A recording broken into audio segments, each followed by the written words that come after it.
In today's video, I am going to teach you how to use Insightly leads. Start by going to Insightly and looking at the left sidebar navigation. Select Leads and then choose New Lead. This opens the lead creation screen, where you will capture the basic details for someone you may want to work with in the future. A lead is a good place to start when a person or company is not fully qualified yet, because it keeps early information organized without committing it to your main contacts and deals too soon. On the new lead form, enter the lead name first. Use the person's name, or a clear identifier that will be easy to search later. Next, enter the company. Even if you only know the company name at a high level, adding it now helps keep your pipeline clean and prevents duplicates later. Then set the status. Status is important because it tells you where this lead stands in your process, such as new, contacted, or qualified, depending on the options your account uses.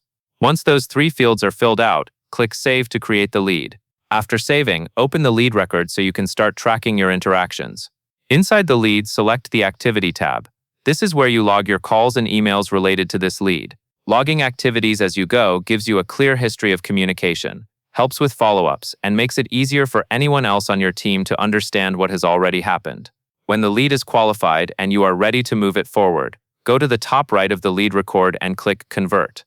Converting is the moment you turn this early-stage lead into the core records Insightly uses for ongoing relationship and deal tracking. During conversion, you will map the lead fields into the correct destinations: contact, organization, and opportunity. Take a moment here to confirm the information is going into the right places, since this affects how the new records are created and how they will appear in your CRM.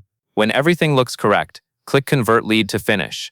Insightly will create the mapped records and connect them for you. That covers everything you need to know, and that is all there is to it.